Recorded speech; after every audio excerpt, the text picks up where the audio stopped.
आज की वीडियो में मैंने ज़्यादा वीडियो तो नहीं डाला क्योंकि आज की कहानी सिर्फ आपको सुनने के लिए और सुनने के साथ ऐसे रियलाइज़ करने की ज़रूरत है। यही आपके लिए बेहतर है। स्कूल या कॉलेज जाते समय आपने रास्ते में बैठे दो चार गरीब बच्चों को जरूर देखा होगा, जिनके हाथ में ना कोई खाने की अच्छी चीज़ें होती हैं, ना ही उन्होंने अच्छा कपड़ा पहना होता है, लेकिन उनके चेहरे पे करोड़ों की स्माइल होती है। लेकिन इंसान गरीब है या अमीर, इस बात से कोई फर्क नहीं पड़ता। फर्क है कि हर इंसान के अंदर एक आत्मसम्मान होता है, जिसके साथ अगर कोई छेड़छाड़ करे या फिर कोई खिलवाड़ करे तो उसका रिजल्ट क्या हो सकता है, आज आप इस कहानी में जानोगे। ये कहानी इतनी इंटरेस्टिंग होने वाली है जिससे आप अपनी ज़िंदगी का एक ऐसा सबक सीखोगे जो शायद आप हज़ारों बुक पढ़ने के बाद भी इस बात को रियलाइज़ नहीं कर सकते। इस कहानी का एक एक मोमेंट इतना इंटरेस्टिंग है जिससे आप स्किप कर ही नहीं सकते। इतना बेहतर है कि आप इस कहानी को सुनते ही जाओगे। बात एक ऐसे इंसान की है जिसका नाम है अरुण। वो लगभग 10 में पढ़ने वाला लड़का है और वो अपने पापा के साथ गांव में रहता था। वो काफ़ी गरीब था, लेकिन उसके अंदर एक अलग तरह का सपना था, एक अलग तरह की उम्मीदें थी। वो नहीं जानता था कि समाज में, सोसाइटी के लिए उसके लिए क्या चल रहा है। उसके पापा उसको शहर लेके आते हैं और उससे पहले कभी शहर में नहीं आया होता है। उस रात जब वो शहर में आता है तो फुटपाथ पे उसके पापा और वो उसके साथ सोते हैं। वो रात को उठ के देखता है कि बगल में दो चार बच्चे रो रहे हैं, उनके पास खाने के लिए कुछ नहीं है, लेकिन फिर भी बेचारे ऐसा फुटपाथ पे बैठे। वो सोच रहा था कि आखिर ये लोग ऐसे क्यों हैं, इनकी ज़िंदगी ऐसा क्यों है, उन्होंने अपनी ज़िंदगी में क्या किया। लेकिन वो कुछ कर नहीं सकता क्योंकि वो खुद ही एक गरीब था। लेकिन उसने कुछ करने को सोचा, कुछ बदलने को सोचा। उस रात यही हुआ कि वो सुबह उठते ही उसके पापा एक चाय की दुकान पर जाके काम करने लगे।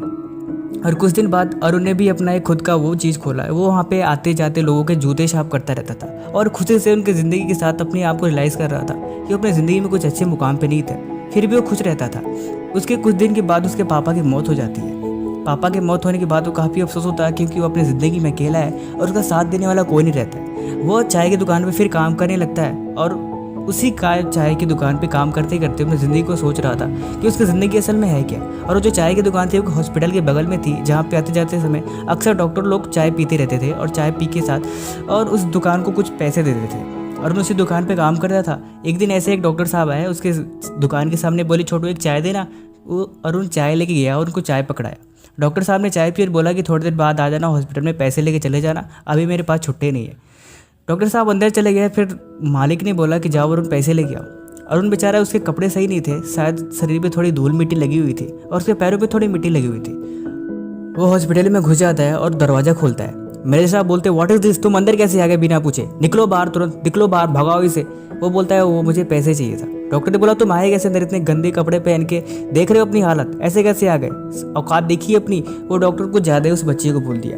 और उन बेचारा नौजवान आदमी था, फिर भी उसने इस बात को काफ़ी रियलाइज़ किया और वो गुस्से के मारे वो वहाँ से निकल गया और बैठ के रोने लगा बाहर। वो अपनी चाय की दुकान पे नहीं गया, लेकिन बाहर बरामदे में बैठ के रो रहा था। वो गुस्से के कारण अंदर आया और बोला डॉक्टर साहब आप हमसे एज में भी बड़े हैं और आपकी जो हैसियत है वो भी ज़्यादा है और आपकी योग्यता भी मुझसे ज़्यादा है, लेकिन मैं आज आपकी कसम खा के कहता हूँ कि एक दिन ऐसा भी होगा कि मैं इसी हॉस्पिटल में आके आपके सामने खड़ा होऊंगा, लेकिन उस दिन इस हॉस्पिटल में किसी गरीब को नहीं, किसी भी अमीर को एंट्री नहीं मिलेगी और सिर्फ मैं अंदर तो क्या बाहर भी खड़ा नहीं होने दूंगा, ये मेरा वादा है। डॉक्टर ने उसे हंसा और बोला ठीक है तो बाहर निकल।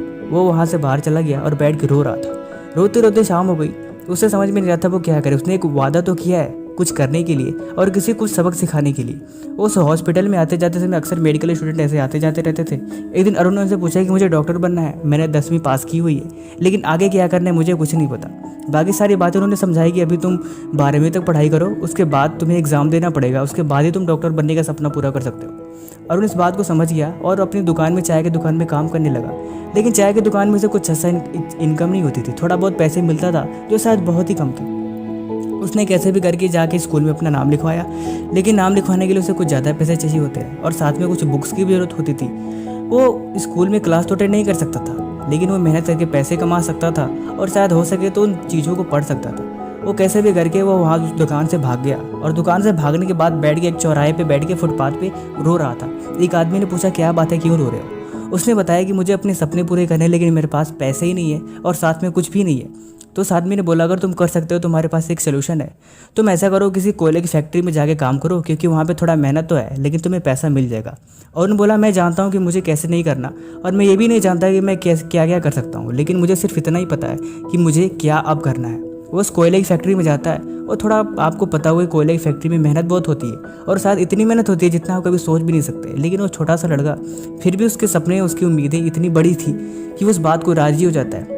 उस दिन वो सारा दिन कोयले की फैक्ट्री में काम करता है। पहला दिन बेचारा थक सा जाता है, लेकिन फिर भी शाम को आते समय उसे कुछ पैसे मिल जाते हैं जो शायद थोड़े ज़्यादा थे। वो आता है और जाते समय उसने बुक की शॉप से 2-4 बुक खरीद ली और उस बैठ के फुटपाथ पे पढ़ने लगा। उसके पास घर नहीं था और केवल उम्मीदें थी। उस किताबों को पढ़ता रहा। फिर उसने ऐसे डेली काम करते करते थोड़ा बहुत और पैसे इकट्ठे कर लिए। फिर वो सोच रहा था कि मेरे पास बुक्स भी इतनी सारी हो गई हैं, मैं क्यों नहीं कमरा ले लूँ। वो जाके किसी बगल वाले एक झोपड़पट्टी में एक कमरे की बात करता है तो कमरा भी ले लेता है। अब उसके पास एक कमरा और एक चाबी और उसके पास कुछ सपने थे। धीरे धीरे वो उन बच्चों झोपड़पट्टी में जो भी गरीब के छोटे छोटे बच्चे होते थे ना, उनको बुला के पढ़ाता रहता था और उन्हें देख के रोता भी रहता था कि ये कैसी हालत है, एक ऐसी सिचुएशन में कि हमारी कोई मदद करने के लिए तैयार नहीं है। अब वो 12वीं पास कर चुका होता है। अब उसके सपने में एक नई उड़ान भरने की बारी अब आती है। वो धीरे धीरे ऐसे करके और भी पैसे इकट्ठे करके दिन भर सारा दिन कोयले की फैक्ट्री में काम करता था। शाम को उन किताबों में खोल के एक लाइन एक वर्ड को पढ़ने लगता था और पढ़ के समझने लगता था, क्योंकि वो जानता था वो पढ़ाई करने के लिए नहीं करता था, वो कुछ सीखने के लिए पढ़ाई करता था। इसीलिए वो उसने इतनी अच्छे मार्क्स लाए जितने शायद आप इमेजिन भी नहीं कर सकते। अब उसने एग्ज़ाम दे के हॉस्पिटल में भी एडमिशन ले लिया और धीरे धीरे उसे मेडिकल कॉलेज में भी एडमिशन मिल गया।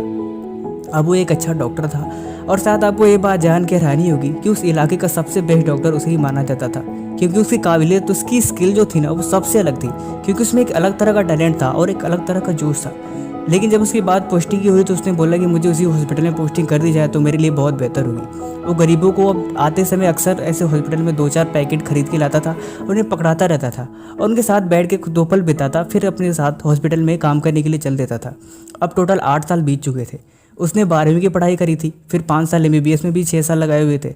अब टोटल 8-9 साल के करीब बीत चुका था। अब बारी आती है उस पल की जिसका वो बेसब्री से इंतजार कर रहा था। उस दिन वो हॉस्पिटल में जाते समय उस समय वो डॉक्टर जिसने उसे कभी ताने मारे थे, अब वो बूढ़े हो चुके थे।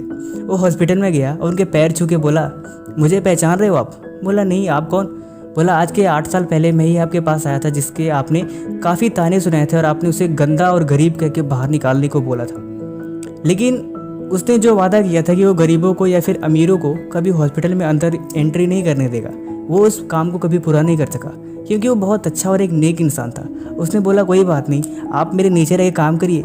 लेकिन अब वो उस हॉस्पिटल का मैनेजर था और वो उस हॉस्पिटल का एक प्रमुख हेड था, क्योंकि उसने अपनी ज़िंदगी में एक ऐसी काबिलियत हासिल करी थी जो शायद आप इस बात को रियलाइज़ कर सकते हो। अब आप मुझे बताओ, क्या आप अरुण को भी कभी ऐसा लगा होगा कि उसका भी कभी ऐसी कंडीशन आई हो जब उसे ऐसा लगा हो कि पढ़ाई में मन नहीं लग रहा, या फिर कभी उसको भी ऐसा हुआ हो कि उसके पास भी कंसंट्रेशन की कमी हो, या फिर उसे भी कभी ऐसा हो कि पढ़ते समय उसे नींद आई हो? क्या ऐसी कंडीशन के साथ में कभी फेस हुई होंगी?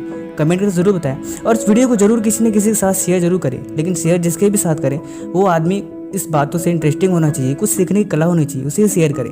और रही बात सब्सक्राइब करने की, तो जिसे अच्छा लगेगा वो सब्सक्राइब जरूर करेगा। आगे थैंक यू सो मच।